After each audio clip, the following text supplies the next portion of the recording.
Welcome to the Unsecurity podcast. Each week, Evan and Brad give an inside look at current information security news, breaches, best practices, and other things you should know to improve your information security. Here are your hosts, FRSecure's Evan Francine and Brad Nye. Welcome back. This is episode 100 of the Unsecurity podcast. I'm your host this week, Brad Nye. Today is October 7th, and joining me this morning, as always, is Evan Francine. Morning, Evan. Hey, good morning, Brad. So, last week, this last week's been a little bit crazy for both of us, so we're not doing video today. No, we look like crap. It's been a long week. So it has been. So just so people know, like sometimes people come off like they have like everything, everything's under control, life is good. No, it's not always, right? I mean, there's times when it's just like, man, this day, this week, maybe this month, maybe this year, sucks. Yep. And that's okay. We're going to get through it. So it was one of those weeks for me. Yeah, no, I'm with you. We always do what's your mental health number, on that 1 to 10 scale. And, just so with some stuff that had happened over the last couple of days, yesterday, honestly, I was like a 3, 4, maybe probably a 5 by the end of the day. Just one of those days, like where, like you said, all right, I've got everything under control. I've got everything. Holy crap. Just blindsided. Right. And you and I, we talk obviously off also. And, I know you're dealing with a lot of crap. And, I woke up this morning. It was July when we had to let one of our dogs go. And, he was just an awesome dog. I mean, it was probably the worst day of my life. I mean, and I'm not exaggerating. I'm not one to exaggerate on stuff like that, but it was terrible. And then yesterday, Maisie, our oldest dog, we have 3. Our oldest dog, her health has been deteriorating. And 2:30 in the morning, she woke me up and she was in pain, and you could just tell, like, son of a gun, this is going to happen again. And so, yesterday afternoon we had to put down, she was the queen of the dogs. She was just she's a full-bred Maltese, and just an amazing friend. And to let her go yesterday. So I'm kind of a big dude, and I come off like I'm tough and all that, but man, I'm balling like a 3-year-old. You're losing a member of your family, especially she was pretty old too, right? Sort of. I mean, she was 14, 15 for a dog. Yeah, for a 4-pound dog. That's, I think there was a chart at the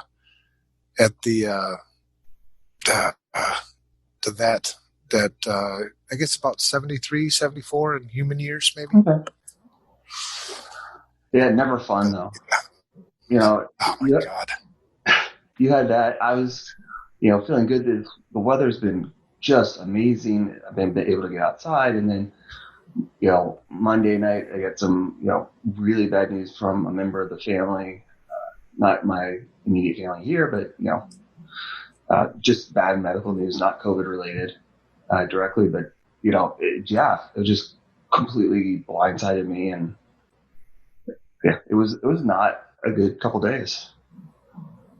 No, I'd rather get punched in the nuts about 100 times than lose a dog.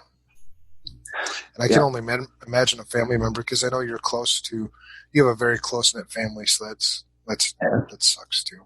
Yeah. So, well, I guess it just to let everyone know, it can happen to anyone. We're real people, so.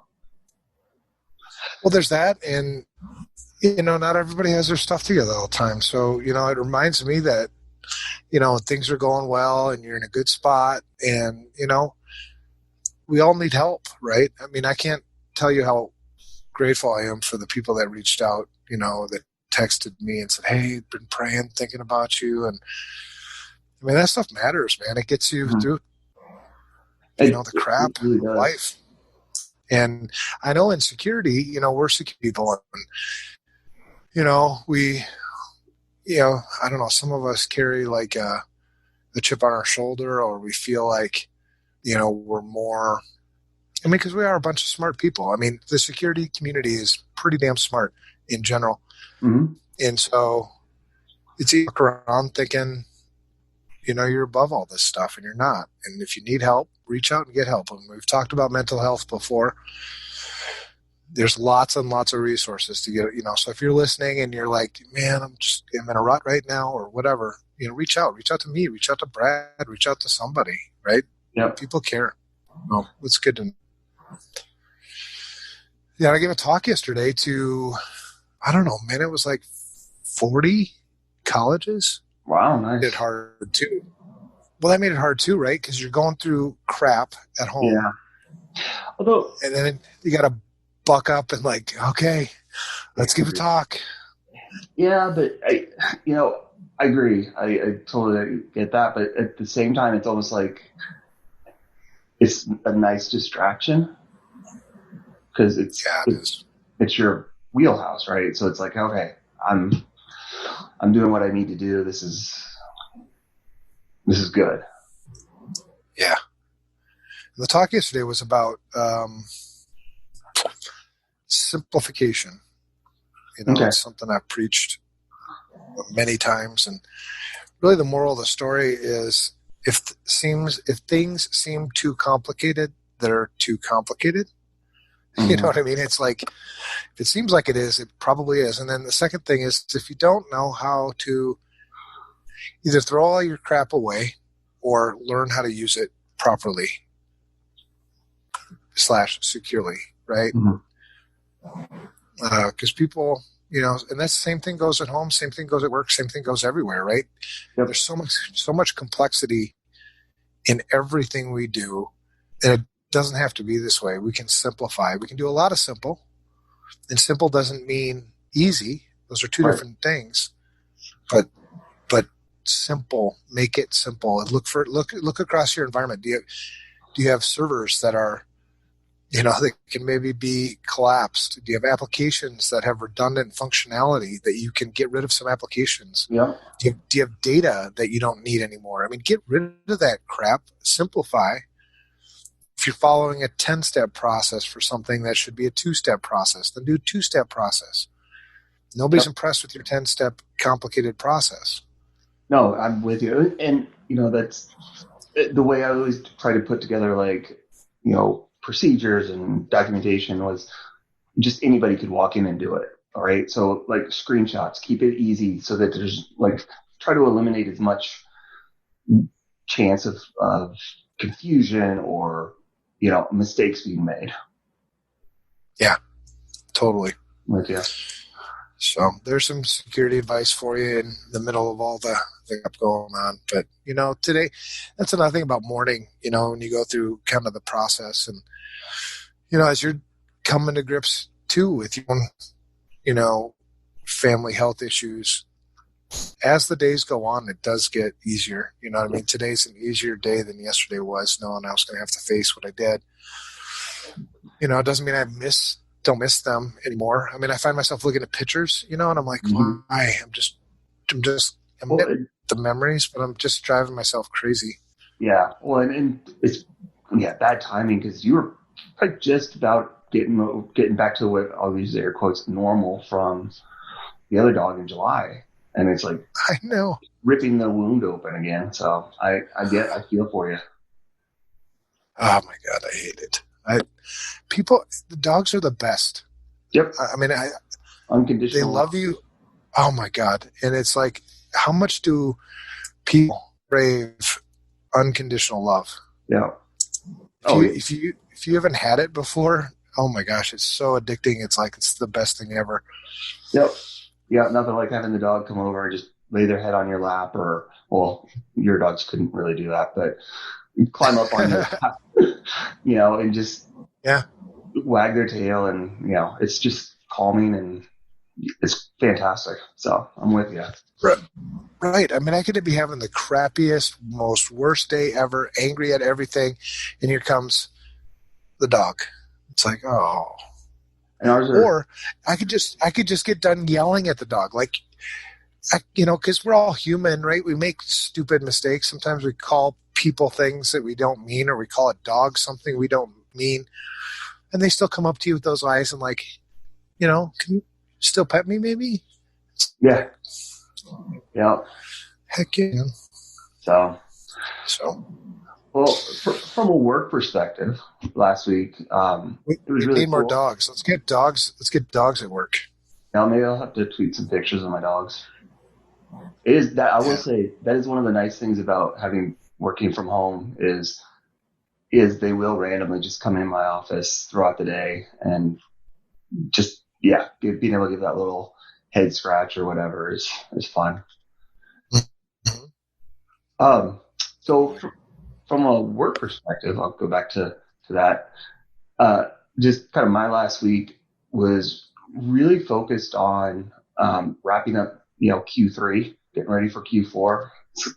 It looks like it's going to be nuts. I think, we're at well over 90% booked for the quarter already, which is amazing. Just planning to kick butt and take names. Been working with the counties on some security stuff, and that's been really interesting. And I will say this: the one thing that is really, I don't know if it's surprised me, but it impresses me is how passionate every one of these people that I talk to is about wanting to do the right thing. And you don't. You're talking about people at the counties, correct? Yep. Okay. And I kind of feel it's like people who work at schools, right? They could go somewhere else and make more money, but they're doing it because they believe in what they're doing. And I've just been really impressed with like how honest they've been with where they're at and what they want to do, and they're not surprised by. They know what their weaknesses are. They know where these things are, and they've got plans for fixing it. Like we've talked through, and mentioned, well, here's really what you should be doing on that. And they're like, yep, here's our plan. We're going to do X, Y, and Z. And I'm like, well, perfect. So that's been this has been a really fun project for me. I just hope we get more coming in and continuing to do this. But yeah, so we're working with the counties and helping them secure for the election and everything else, right? Is that what we're working on? Just kind of preparing for that. They're filling out the medium level of the vendor risk management. So the level 2. Yep. Yeah. So they're doing 350 questions, and so it's a commitment from them. And then they get a half hour to go over the results and get some recommendations and stuff. So it's been I've been really impressed. That's good, man. That's good, because the impression sometimes for outsiders is that government can't figure out how to secure anything. Yeah. At least it sounds like the state and local governments, or the local governments, the county governments that you're talking to, actually have their hands around things pretty well. So for the most part, they've all been above average. Not to say that there aren't issues, right? I mean, but that's the case anywhere. But they're aware of them and are putting things in place and have plans for the remediation. I mean, I've definitely seen businesses that have scored much worse. Right. So, have you done Carver County? No. Okay, because that's where we live. Yeah, you and I both live in Carver County. Carver County is a customer of our Secure, and has done work before, so they're good. They're good folks. Yep, I agree. So I'll this will be going on for the month, I guess, and leading up to the election. And honestly, even if they get it done later, I wouldn't tell them we're not going to do a call. Let's help them get it right. Right. And then this was all arranged through the state of Minnesota. Yep. If I'm not mistaken. Yeah, and we're doing this. They get the call. It's no charge for them to get that call. So it's kind of our way of mission before money, helping them get back. Very cool. So that's a big part of what I've been working on. And so nice. Well, it's good to hear that. I think, security. Both companies are in really great shape right now. FRSecure is, doing well. I know that the executive leadership team has some really, really great plans that they've been sharing. Mm-hmm. It's been a lot I of think fun. they've been sharing it.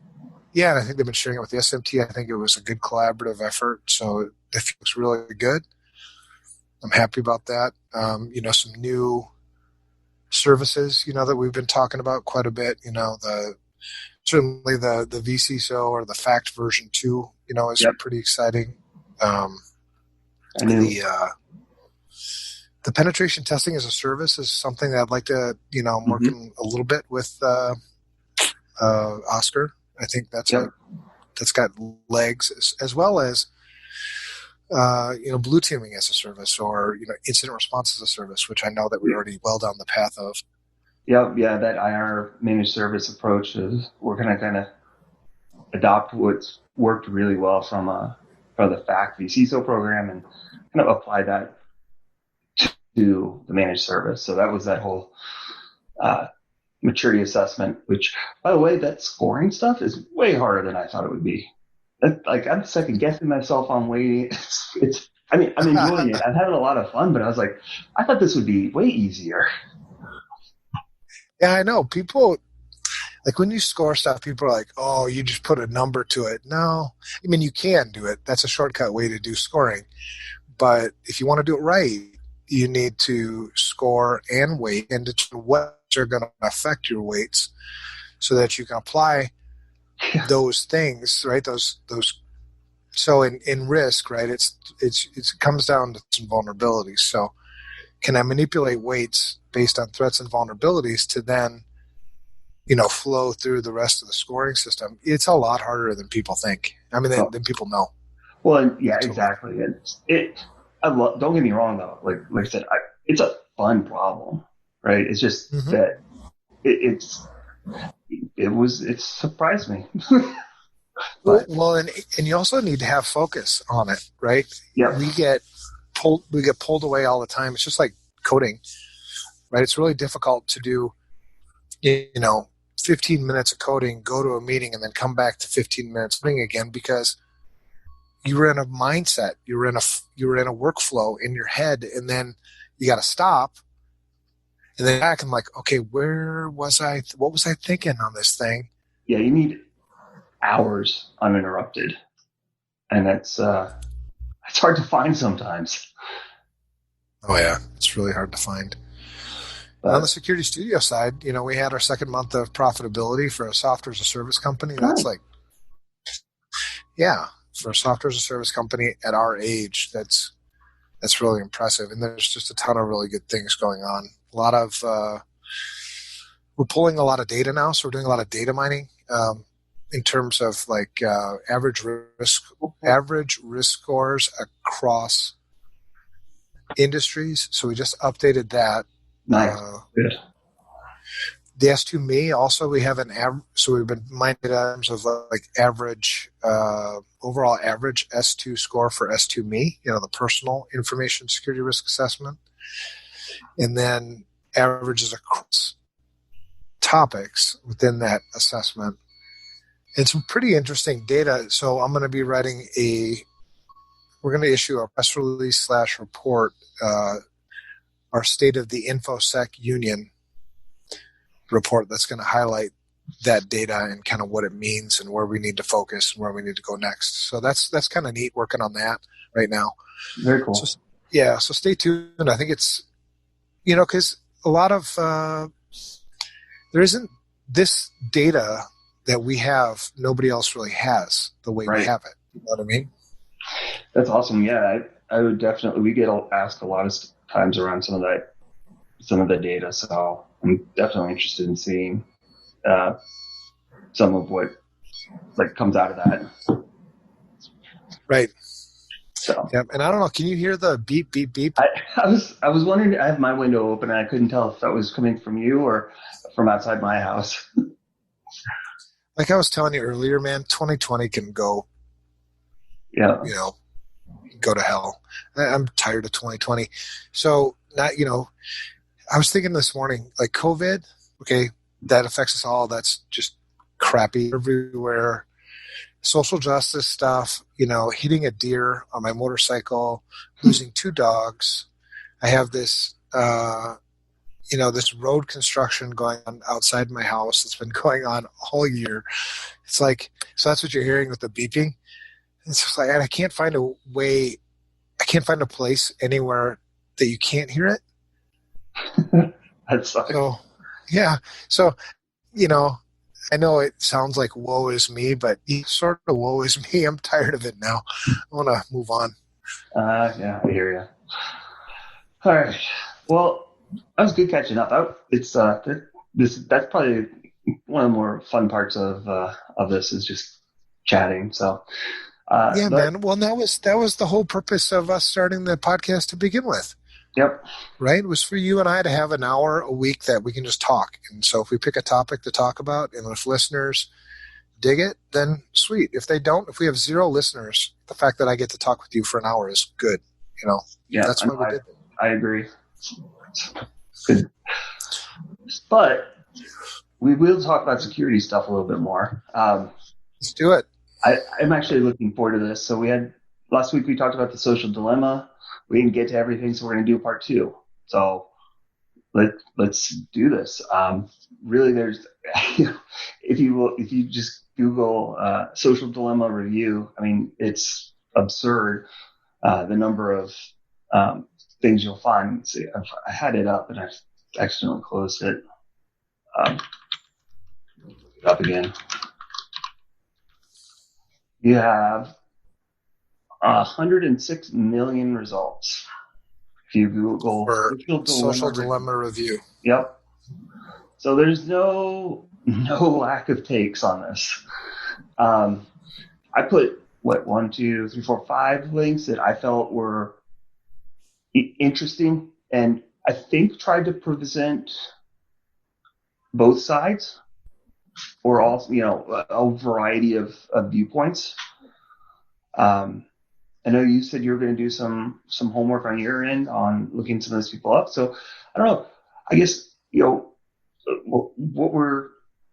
guess the biggest takeaway last week was, while we agreed that it's good that people are now aware of it that probably weren't aware of what was going on, we had different takes on how they presented that, and were there motives behind it that maybe weren't as clean from my side of it, or versus where you were coming from with it being like really good and helpful. And again, not that either side is wrong, it's just different, which was interesting. Yeah it is, and I like different perspectives, right? I think I will see more people embrace different perspectives. I'd like to see more people not be so stuck in their little box that you can't have other inputs that maybe are counter to what you believed, right? I mean, how much better would the world be today if the left and the right, politically found common ground and could work together to solve our problems? Because if you can't do that, you continue to fight, well, then one side is going to try to eliminate the other, and that's called a civil war. Yeah. Well, and, I think what you see is, I think the most successful people surround themselves with not yes men, right? People that have different viewpoints, have different experiences, bring a different take to things, because it makes you better. It does. I agree with that completely. So I like the fact that last week and it wasn't that we didn't see things the same. We saw them from different angles, which I thought was really neat. Because you immediately went to, well, what's the bias behind the people and the documentary itself? Where I skipped over that completely and went into, okay, what's the content? And does the content make sense? So it was really cool to see just the different view from the very beginning on the social dilemma. Yeah, and I think, there was a couple of articles that kind of hit it for me. There's one, you'll see it in the show notes, but the social media today, they mentioned that, a lot of the most reviews of the social dilemma have been highly critical, noting that while the documentary does make some valid and important points, it descends into sensationalism, which ultimately dilutes its key messaging. And to me, that was, I read that and was like, yes, that is exactly what I was trying to get across. So, but if you talk about bias, I mean, you're reading from social media today.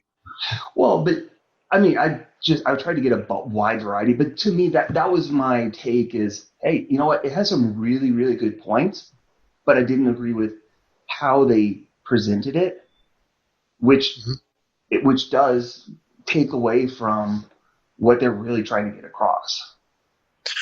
Well, the thing so when you talk about a lot of the reviews, think about where the power is, right? Where the money is. And the money is in these social media companies like Facebook, Twitter. They make more money than you can even comprehend. I mean, it's like so much money. So if you come out with a documentary that is going to threaten your money-making machine in any way, they're going to come out like, guns blazing and do everything they can to discredit it. Yep. No, I agree. And, which is, I think I liked the overall message, right? That, hey, you need to be aware of it. And that was a really good, I think the biggest positive is you've got such a wide variety of people now talking about it. If you look at the links that I said, I mean, it's all over the place. I have one for Tech Dirt, the Social Media Today, The Conversation, The Verge, and The Guardian. I mean, that's a pretty wide thing. So you're now having a much bigger audience aware of and talking about it. And to me, that's the best thing out of this, right? You can't be aware of it and fix things if you don't talk about it. So we've now got a conversation going, and hopefully it doesn't devolve into us versus them, because that becomes counterproductive. But I'm thrilled that people are talking about it, regardless of how they took the message or how the message is delivered. Well, I'd like people too to, when they talk about it, I mean, we talk about bias a lot. And so it's funny how bias has entered into so much of our conversations, and it always has, but like you and I can look at facts, right? Numbers, binary stuff, true, false kind of thing. And data driven. Yep. And I'd like us to focus more on that stuff as opposed to, well, why is the question, and why is it true and why is it false? The biasy stuff. Yeah. Because I think it muddies the waters a lot. I totally agree that there's bias behind everything. There's bias behind everything I'm telling you, and vice versa. If you claim that there is no bias, well, then you're either deceived yourself or you're lying. We all have bias, period. Mm-hmm. I have bias based on, where I live, based on how I was raised, based on my family, whatever it is it's my perspective on things. And so one of the things that I think people get confused, and hopefully it doesn't take away from need to act, is what are the facts? How do you dispute the fact that, the suicide rate in teenage girls 11 to 14 has nearly tripled since 2011-12? Yep. Oh, yeah. I mean, what's the bias on that? It's either true or it's false. If it's true, then why? Right. Yeah, no, I agree. I think, but so I think that bias though is kind of that, if, as long as it's not a black and white, right? I'm right, you're wrong bias. That's what makes having all those viewpoints better, is because you're bringing all these different experiences and all these different, upbringings and experiences into one. But that's the trick, is how do you bring those without, in a constructive manner, versus well, you're wrong, Evan. You saw that movie completely wrong. You just missed the point, right? Like that. What does that help? Right. So, well, so you come up with this thing that I thought was pretty well put together, and in disputing the biases and everything, because I think you could even make a case that there was more altruism in that documentary than we're giving them credit for. But take that out of the equation. Things that don't help. So if you look at the facts, is social media being used to manipulate you? True or false? yeah. And if it's true, which I believe it's true, I mean, I think there's plenty of data to support that it's true. Okay, then are you comfortable with that? Do you know what I mean? It's those core points that are in the documentary itself that I think are the point. And those are the things that we need to focus on. One of the things that doesn't help, when I look at the article from TechDirt, people typically don't read past the title of an article or much further than that. Right. So the title of the article, The Social Dilemma manipulates you with misinformation as it tries to warn you of manipulation by misinformation. It's like, did you miss everything that was talked about? I mean, that doesn't help, because now what you're doing is you're taking people away from, is there an issue with social media? And I think 100% there is. But now if you read this, you'll be like, social dilemma is a piece of shit. I'm not watching it. Yeah. Oh my God, you missed it. Yeah, the title of that was maybe not great. But, like I said, I did try to get all sides of it. So, if you actually do read it, it's pretty harsh on some of it. I thought the one from the conversation article, Netflix's The Social Dilemma highlights the problem with social media, but what's the solution? To me, that's a great title. I love that title. Exactly. And I thought it was actually a really good, I'd never seen that site before, but I thought it was actually a really good article. Being pretty fair in terms of like how they wrote it. It didn't seem to have a specific slant, and it had some really good, actually useful information on, here's how you can turn off these settings, and, in iOS and Facebook, and, they do come out and say like, hey, yeah, this is great, but what do we have to do? And, ultimately, they conclude that it's probably going to take legislative reform to protect the flow of the system, or of the sensitive information, right? So Gdpr, California's, New York has some. So, I think that's really, I kind of agree that we need to have better control over our personal data. And we've seen that these companies aren't going to do it themselves. So it's going to take some sort of legislative reform to give us back control of our personal data. Right. Yeah, absolutely. There's things you can do at home. I mean, it all comes down to your area of influence. I was talking yesterday, the talk I gave, which wasn't related to the social dilemma at all. It was about one of the questions somebody asked, and the talk was, how do you disincentivize attackers? Because we punish people, that for theft more than for hacking, if we can even find them. I mean, if we can even find a ransomware attacker, so how do we change all this? And so it was, our laws are so antiquated and so far behind anything with tech. Mm. So when that happens, there's so much, I think, so much gray area for abuse. I mean, I don't fault Facebook or Twitter for doing the things. They haven't done anything illegal, but is it right? Right. Yeah. I don't know. And I thought it was funny too, this book, their official response to claims. It was like, okay, Facebook, what's the crap you're going to feed me now? Yeah. Well, and that social media today one really kind of calls them out on it too. I did it. I kind of like that. It was pretty well done too, in terms of, hey, here's where it is, and well, that's kind of misleading. Here's what that means. Right.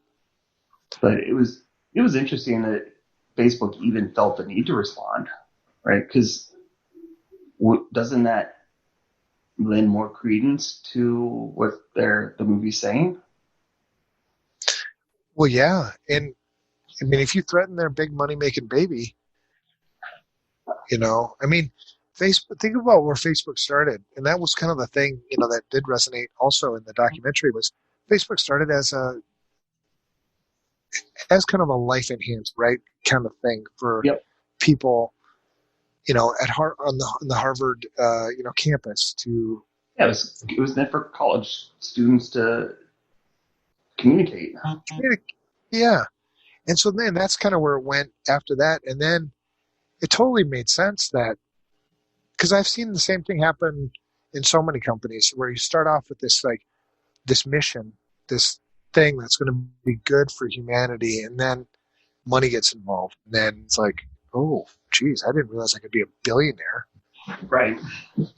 I don't take any advice,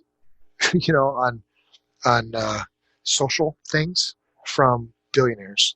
Sorry, you don't understand a thing. Plus, you are the person who's in all the power. You just want to stay in power. To tell me anything different is like, I don't think so. Otherwise, give up, some of the millions to help people. Yeah. Yeah. Well, and how often are they just completely out of touch with what the, normal person, air quotes again, person is going through and what their day-to-day life is? So I'm with you. I think, well, and that also is what makes FRSecure so special. Is it's like I said, mission before money. It's not. We everybody is bought into the mission, and that's the driving force for everyone, from you down to whoever would be at the bottom of the org chart, whatever that is. Every single person believes we're doing something good, where we really do it. And like you said, bets doesn't always last. So I really like it, and I know as long as any of the people in leadership are involved, that's not going to change. Well, but even it's 100%. And but there's a reason why there's a tagline. There's a reason why I say it all the time. It's because I don't want to fall for the same thing. I mean, it's easy for anybody to say mission before money if you don't have any money. You know what I mean? It's easy to say that, and it's easy, or there's no money being exchanged, right? But then when you have a company that starts to grow and you start, I don't know what our top line revenue, because I don't even care, because I try not to. But let's say that, FRSecure in, I think, a couple of years, it's like a $50 million plan, right? I mean, that's the revenue, the sales goal, and whatever, relatively soon. Well, when we had $265,000 in annual revenue, which I can remember like yesterday, it's easy to say mission before money, because There isn't any. Right. But then when you're a $50 million company, it's not as easy because it's like mission before money. But wait, that's a lot of money. I can do. You know what I mean? Yep. So we have to stay true to this line because it is what makes us. It is the mission. It is to fix the broken industry. It is to love people and help people and make a difference. You know, in these social media companies, you know, it really hit home too when the guy who created the like button said, "We created the like button because we want to spread positivity and love." Yeah, and that's been hijacked, distorted. Yeah, and then we made money. Right. Yeah, I know. I'm with you. I don't know.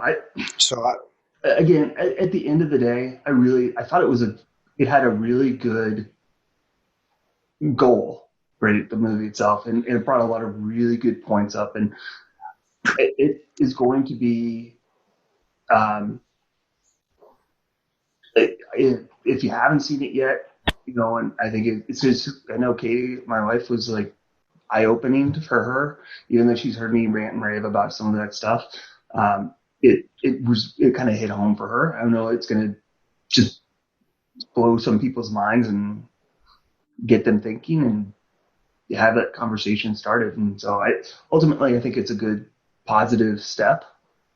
I just didn't like some of the way that it was delivered. No, and I agree with that. And I think another good thing about the social dilemma that I enjoy, critical thinking that comes from it. I think it seems like just in general, society has lost its ability to think critically about things. Mm-hmm. Well, I mean, that goes back to kind of the core of the movie is like, yeah, we're not thinking critical because they're just feeding you what they think you want. So you don't have to think. It's just like, hey, here you go. We know you clicked on these, so you like this type of thing. So we're just going to show you this type of thing versus allowing for that more critical thinking and looking at other sources. Right. So. Right. Well, so I think what are the things to do? You know, be aware. I think, you know, read the article from the conversation. They have some really good takeaways from that.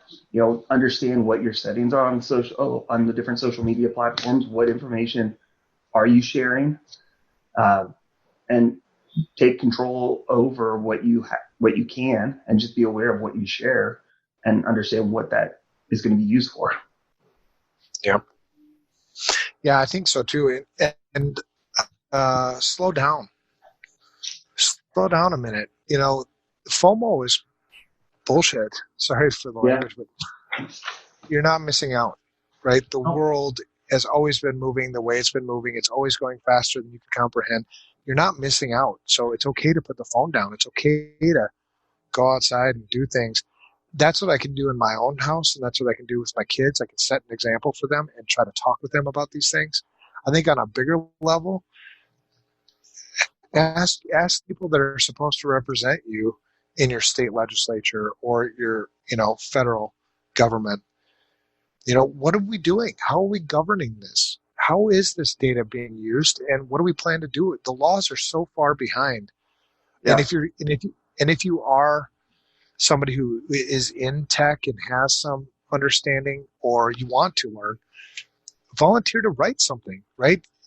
Any citizen can write a bill, and then you just need to find, you know, somebody to sponsor it and take it for you. Yep. Right? So you don't have to sit here and wait for somebody else to do things all the time, because I might do that myself. I was thinking about doing the same thing with, you know, how we use Social Security numbers.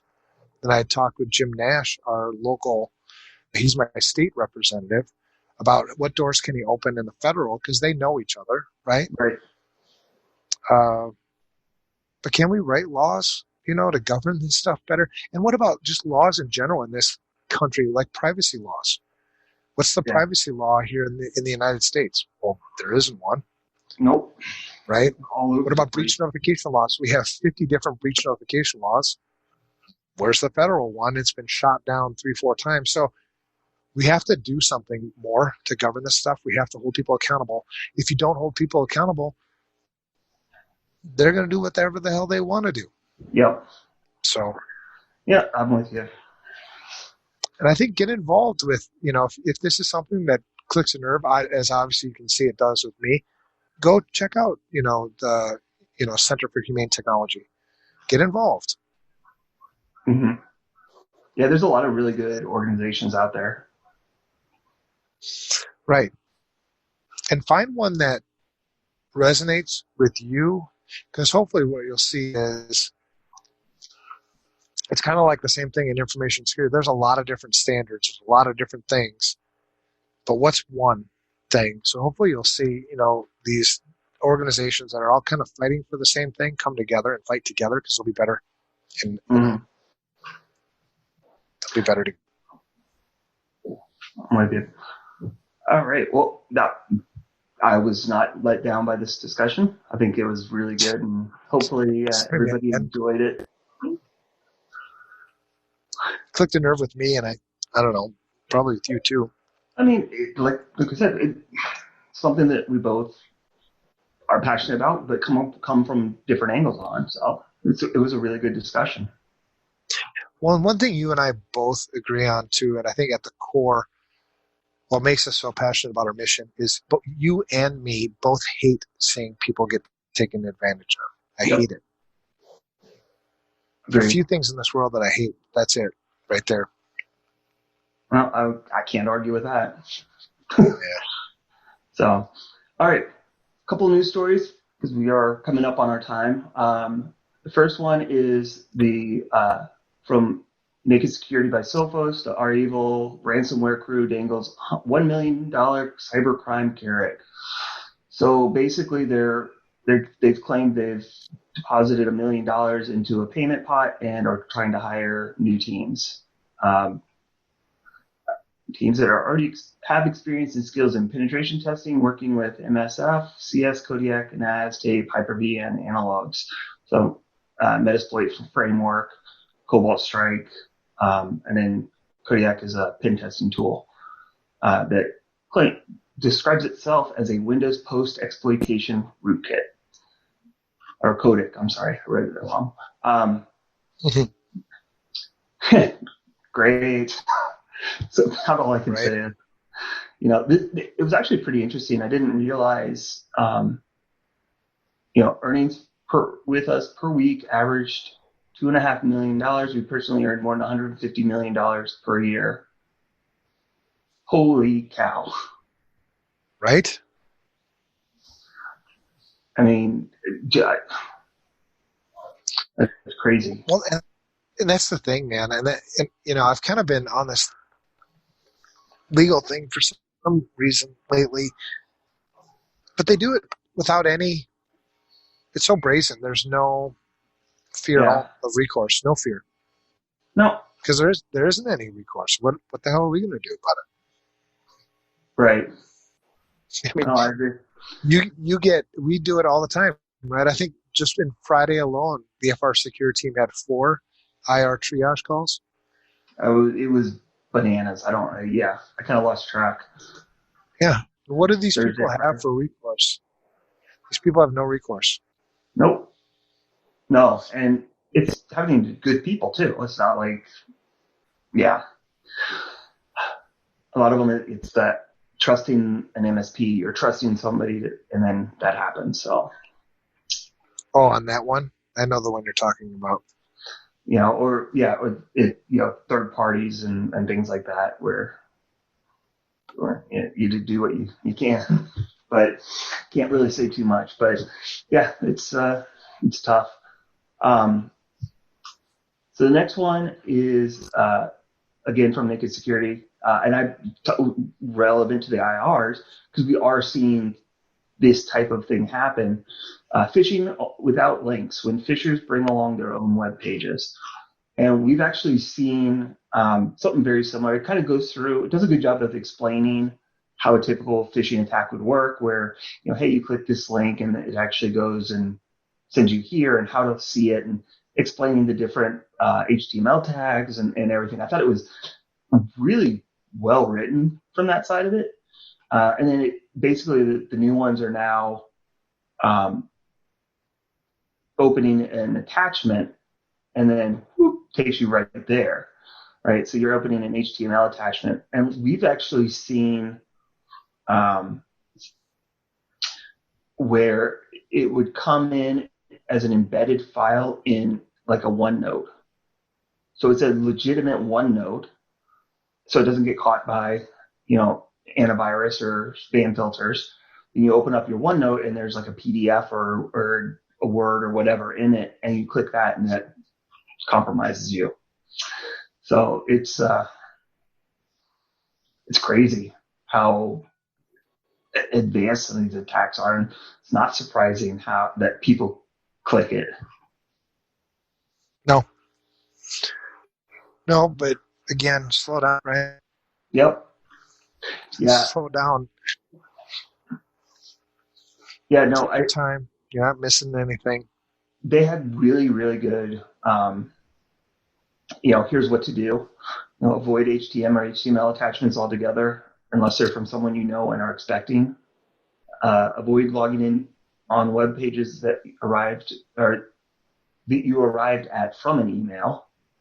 Turn on two-factor if you can. Change passwords at once if you think you got phished, and use a web filter. So, good protections. It's pretty solid advice. So, all right. Yep. Last one was from Krebs on security. Emergency 911, or it's who's behind Monday's 14-state 911 outage. So emergency systems were down for more than an hour on Monday the 29th. It was when the article came out, so it would have been on the 28th of September. So there was some speculation that it was related to Azure because they were having some issues, but they're saying it's a technical snafu involving Intrado and Lumen. And those are the two companies that handle 911 calls for a huge portion of the country, apparently. So, I think looking at that, you're looking at your third party, and gosh, what the heck? Right. That's scary. Yeah. It's scary, but yeah, sadly not surprising. I don't know, man. We got a lot of work to do. It's what was interesting in that article. I didn't realize this, that, it's like, it's no accident these companies are now operating under new names, as this would hardly be the first time a problem between the two of them has disrupted 911 access. Last year, they paid $575,000 settlement for a 65-minute outage in August of 2018. In April of 2014, 11 million people had no access for 911 for 8 hours due to, quote, an entirely preventable software error. Like, how is this continuing? Right. I don't know. It sucks. I know, man. I run out of words. I'm just like, yeah, I don't know. This could be another long discussion, and I don't know. Yeah, There's only so many words in my head. Yeah. Well, and it probably doesn't help where neither of us are in a particularly happy place. No, not today. Definitely some biases out there right now. So, but anyway, those were some interesting articles, I thought. But yeah, that's it. Episode 100. I can't believe we're 4 away from 2 years of doing this. I know, man. It's crazy. Time has flown by, but I was looking back at all the all the people we've had on over the 100 episodes and the discussions we've had, episodes from Bulgaria and all over the country. Just wow. Yeah. It's been It's been a long road, but fun. I'm thinking about writing a kind of a recap at some point. Yeah. I've got all the show notes, so it is funny to go back and look at some of the the first ones, and it's like, ugh. Right. But, yeah. Anyway. All right. Well, Evan, do you have any shout outs this week? Do I have any shout outs? Shout out to, I'm going to say Oscar. I had just some really good discussions. I know he's, fighting a lot of battles, too, not just work and fighting battles with, doing truthful stuff, but, tech services teams are a bunch of really, really smart dudes that,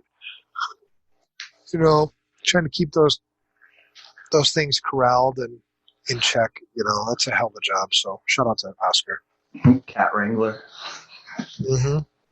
I love those guys. Yeah.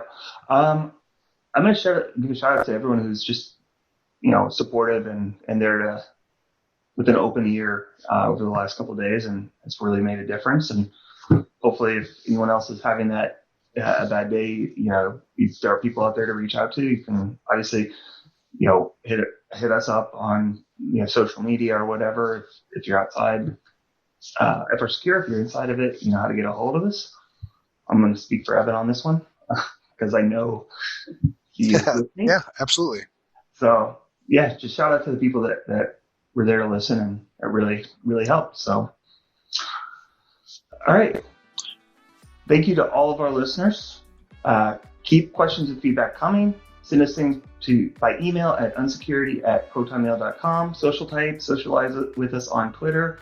Oh, I don't have our new Twitter for the podcast, but I'm at Brad Nye. Evan is at Evan Francine.